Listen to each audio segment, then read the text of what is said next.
As we are sifting through some of the most vivid testimony yet in the White House pressure campaign against Ukraine that is at the center of this impeachment inquiry. Transcripts just released from Lieutenant Colonel Alexander Vindman, a current member of the President's National Security Council, and Fiona Hill, former deputy to then National Security Advisor John Bolton.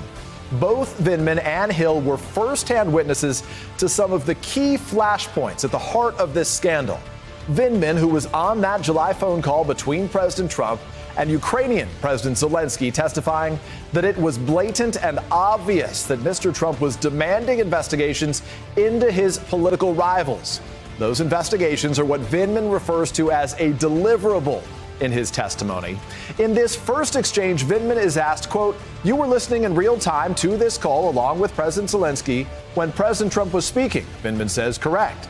Then he's asked, "And was there any doubt in your mind as to what the president, our president, was asking for as a deliverable?" There's that reference to the investigations. Vindman's answer, "There was no doubt." Vindman adds that the stature and the importance of the office of the presidency raised the stakes of the president's request such that Ukraine was not left with much of any choice. The power disparity, Vindman says, between the president of the United States and the president of Ukraine is vast. And in the president asking for something, it became for a White House meeting, because that's what this was about, Vindman testifies. He continues, this was about getting a White House meeting. It was a demand for him to fulfill this particular prerequisite, those investigations, in order to get the meeting.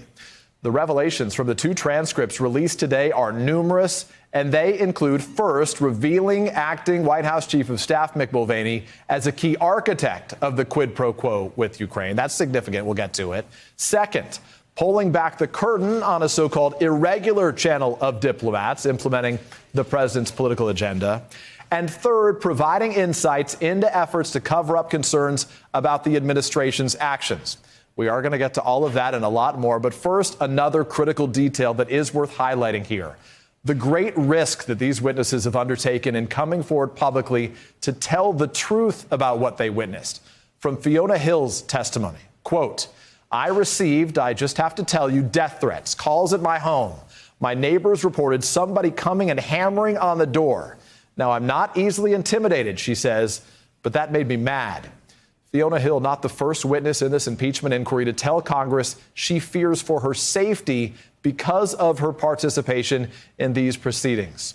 Here to talk about it all with us right now, the former acting Solicitor General, Neil Katyal, former U.S. Attorney Joyce Vance, and former Assistant Director for Counterintelligence at the FBI, Frank Figliuzzi. And with me here at the table, Shelby Holliday, just you and I today, politics reporter for the Wall Street Journal. Neil, I want to get to you, if I can, very quickly, and just sort of give us a sense of the significance and the strength of the testimony from these individuals, witnesses, one of them on that call to the existence of a quid pro quo. Well, Peter, it's quite significant. It's kind of like a bad novel in which you're introduced to a character and you suspect he's bad, and then every single revelation throughout the book reveals further evidence that he's bad. No plot twists at all. And that's basically what we have here. We had a whistleblower report that said a bunch of stuff, and now we have witness after witness after witness, including Fiona Hill, who's, after all, Trump's appointee, right, saying, yes, this entire story is accurate. And it makes the president, I think it puts him in a very tough spot. He gave a press conference today in which he said basically that everything the whistleblower said is wrong and silly stuff like that. And, you know, it's very, very tenuous for him at this point, because every day is a new witness, and a new witness that says the president put his own personal interests above the interests of the United States. And to be clear, Neil, it was Alexander Vindman who was on that call who said there were some words omitted from what the president keeps saying was a transcript. We know it's a memo, not a transcript. There are omissions as he testifies. He says there was no doubt, correct? Exactly. I mean, it was devastating in that sense. He said, I'm on the call. There was no doubt about exactly what the president was asking. And then further, he said something really remarkable. He said, as a NSC, National Security Council official, he was worried that if the Russians found out that the president was withholding this Ukrainian military aid, it would make them, quote, more aggressive. So What Vindman is saying, he's describing the paradigmatic case for what impeachment is about, when a president puts his personal interests over the nation's. And Vindman's saying Congress appropriated this aid because it was a way to try and curtail Russian aggression. And here now you have a president who secretly is trying to withhold it in order to help his campaign. And Frank, I can't think of something more worse. Frank, just to sort of put a point on what we're hearing from Neil here, let's take a step back and get a better understanding. This is not some just back and forth that's happening behind closed doors. This all relates to real lives that are at stake, Ukrainian lives that are at stake here, American aid to Ukraine that was already witnessing part of its country being annexed by Russia here. This is about American national security, isn't it? Yeah, and you're absolutely right. And I think Americans need to really get their arms around that notion. And it comes out, it pops out at me if you read the transcript of Colonel Vindman's deposition, particularly where he explains why we should care about Ukraine, why it's tied to our national security. And he points out that Ukraine is in an active conflict with Russia. Russia's our adversary. Ukraine's fighting an occupying and invading force and defending itself against an existential threat. And I think the most embarrassing and disturbing account in the transcript that I've read from Vindman is where he describes, he and Fiona Hill both described this meeting with the Ukrainians. And the Ukrainians are there waiting to get that essential aid. And Sondland, in front of the Ukrainians, goes ahead and talks about the bribery, says, you're going to get a White House meeting if you go ahead and do these investigations that we're requesting. And Bolton ends the meeting right there. He's so disturbed by this. Yep. He says, basically, we got to go. Get out of the room. We're out of here. It's in front of our friend who needs our help. We're trying to essentially bribe them with a White House visit. So that's important what you said, Joyce. I want to bring you into this here. And for the audience, this is referring to a meeting that took place on July 10th. We heard from the testimony today that both Vindman and Fiona Hill said that Gordon Sondland, he was one of the president's three amigos, one of the guys who was sort of leading this Ukraine shadow foreign policy, that he implicated the president's acting chief of staff, Mick Mulvaney, here. So this is from Fiona Hill's testimony. She said about that meeting, Ambassador Sondland, in front of the Ukrainians, as I came in, was talking about how he had an agreement with Chief of Staff Mulvaney for a meeting with the Ukrainians if they were going to go forward with investigations. And from Lieutenant Colonel Vindman, he said the following: Ambassador Sondland relatively quickly went into outlining the deliverable, those investigations. He says, in order to secure this meeting, I heard him say that this had been coordinated with White House Chief of Staff, Mr. Mick Mulvaney. What did he say about that? He was asked. Vindman said he just said that he had had a conversation with Mr. Mulvaney, and this is what was required in order to get a meeting. To be clear, Mick Mulvaney, effectively the president's right-hand man, perhaps the second most powerful person in the country. So how do House investigators pursue this as it relates to impeachment?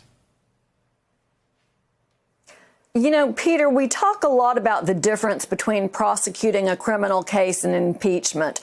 And the reason we talk about that is because there's a much lower bar necessary for impeachment. It requires an abuse of the office as opposed to actually committing a crime. But what we see here in this testimony that's been released today from Vindman and Hill is we see the full-blown conspiracy. We see Ambassador Sondland talking to the Ukrainians, blurting out the quid pro quo. If you will go ahead and announce an investigation into the Bidens to benefit the president, then we'll release this aid that you desperately need. And the reason that matters, the reason we talk about that quid pro quo, is because it amounts to bribery. This is an effort by the president, who's a public official, to obtain something that's valuable to him in exchange for acting in his official capacity. And we see the full conspiracy here because we know that this offer, this bribe, is conveyed to the Ukrainians. We see it traced up to Mick Mulvaney in this testimony. And how do we know it goes all the way up to the president? Republicans have tried to suggest that maybe the three amigos or Rudy Giuliani had gone rogue here. We know it goes to the president because we have the memo that he's released of his conversation with President Zelensky, where he too says, do me a favor. It's a full-blown conspiracy. As Neil says so eloquently, it more than adequately warrants impeachment based on these transcripts we've seen released. Shelby, let me bring you into this conversation. A couple of weeks ago, I was in the White House briefing room when Mick Mulvaney came in for a hastily organized briefing to speak to us. And he effectively admitted to a quid pro quo, which he later said he didn't do, but I was staring at it. That's exactly what he did here. Kellyanne Conway on the North Lawn a couple of days ago, we had an exchange where she basically said this was a bad game of adult male telephone, that this was just sort of a message that got muddled along the way. How much more complicated did the situation for Mick Mulvaney just get? It's quite complicated, and I don't think, I mean, today we're getting more and more details on the record, but this has been, as you said, he mentioned this publicly just a few weeks ago. I think what's so significant is the president continues to use the transcript as his defense. Read the transcript, there's no quid pro quo. Well, as we're getting more and more testimony and as the impeachment proceedings will become public, all of these witnesses are actually filling in key details about the transcript that detail not just one phone call, but an effort starting in May when the president directed the three amigos, if you will, to talk to Rudy. You know, nothing, I won't do anything on Ukraine until Rudy is satisfied. Talk to Rudy, talk to Rudy. And so they did. And Rudy was very publicly calling for these investigations. Gordon Sondland, I was reading through his entire testimony earlier, and he claimed to not put Biden with Burisma early on. He said that came much later, and it didn't really occur to him. But he was the one in these meetings that we're hearing about more today that said, you won't get your White House meeting until you launch these investigations in the energy sector. So everyone is saying it was very clear. There was no doubt, in the words of Colonel Vindman, what that meant. But Ambassador Sondland has said there was a doubt for him, I guess, because he didn't know Burisma equaled Biden. Well, and just to be very clear here that, you know, initially the way the transcript is written as it has been produced right now, it doesn't even mention Burisma. There's a sentence that refers to it as the company there, that Zelensky brought it up. That's an important point that we'll get to here. Neil, let me bring you back in if I can for a second. We talk about these memory lapses, these inconsistencies as it relates to Gordon Sondland's testimony. Here's one example. He was asked during his closed-door deposition, did you have a conversation with Mr. Mulvaney about a White House visit for President Zelensky? He says, I don't recall.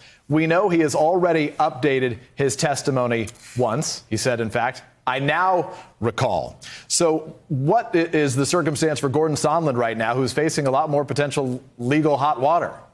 Yeah, it's quite devastating. I mean, Mr. Sondland testified before and basically said a bunch of stuff, and then other witnesses came forward and said he was wrong. And then all of a sudden, magically, he remembered a whole bunch of stuff, but still claims to forget, you know, crucial things like, you know, was a White House meeting arranged? I mean, you know, either the guy is the most forgetful guy who's ever served in administration, or something else is going on. And I mean, this is a repeated problem. It's the transcripts, too, like Shelby was saying. The transcripts say one thing, but then we have Colonel Vindman saying, well, actually, I was on the call and it said something else. So what they claim is reality often isn't reality. And there's some obfuscation and hiding going on. And that's why I think the investigation by Schiff has been so thorough and detailed, and that's why it's taking time, because while the July 25th transcript alone is certainly enough to impeach him, what Schiff is doing is just making sure, crossing every T and dotting the I's to get the testimony of everyone, to make absolutely sure. And when the president says, read the transcript, it exonerates him, that's absolutely wrong. The only thing the president can hope for is the context around the transcript, because this transcript is damning. But that context, I mean, what he's hoping for is, I guess, someone who said, well, it was actually opposite day on the call or something on July 25th, and everyone was saying the opposite of what they meant. Obviously, that's not the case. The witnesses are all coming forward and corroborating exactly what the whistleblower said. You know, I will say what strikes me as someone who covered the Donald Trump campaign before he became president. I've stayed in touch with some of the Trump backers I met along the way as I communicate with them by text message or even calls in recent days. They will write to me and say, just read the transcript, Peter, to which I'll say, A, have you read the transcript, which oftentimes they haven't, but they parrot back this talking point for the president. And because this is not a legal process, it's a political process. The motivation for the White House here is basically to keep the Republican ducks in line. so they can protect the president here. What's also striking from today is this portrait of a cover-up that is being painted. This is some new testimony from today as it relates to the conversations that Vindman and Hill had with the National Security Council lawyer, the top legal advisor, a man by the name of John Eisenberg. Take a listen to this. First from Fiona Hill, who testifies that I told John Eisenberg that Ambassador Sondland had basically indicated that there was agreement with the chief of staff that they would have a White House meeting or, a presidential meeting if the Ukrainians started up these investigations again. And the main thing that I was personally concerned about, as I said to John, was that he did this in front of the Ukrainians, as we've noted, and from Colonel Vindman, who also reported his concerns to Eisenberg. Take a listen to this, which is particularly damning, I think. He was asked, did Mr. Eisenberg tell you not to report, to go around your direct report and go straight to him? Vindman says, actually, he did at a later point say that I should not talk to any other people. Frank, this picture of a cover-up that's being painted by these two critical witnesses. Well, we all know it's the cover-up that's worse than the crime. That certainly was the factor in Watergate. And essentially, it's related also to sticking the summary of this call in what is the equivalent of a high-tech black hole, that super secret compartmented database where no one really can get access to it. Now we're hearing that people are told don't talk about the call. And we have this career military professional trying to do the right thing, go through the chain of command, right? And I think that's going to be very compelling once we get to the public testimony, is this cover-up aspect. That is what ends most of the corruption cases, worked certainly by the FBI. In my experience, you come clean, you have a shot. You cover up, the public doesn't like cover-ups. And Joyce, it really is that sort of, I don't know, those discussions that demonstrate a consciousness of guilt that existed in and around the president's inner circle.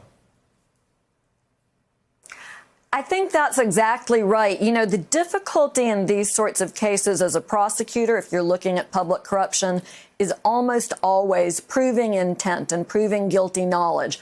But as soon as you have a cover-up, that problem goes away, because the cover-up becomes the proof of guilty knowledge, of intent to engage in criminal activity that you now know you have to keep away from investigators. So it's a very important piece of information. The existence of a cover-up here is absolutely clear.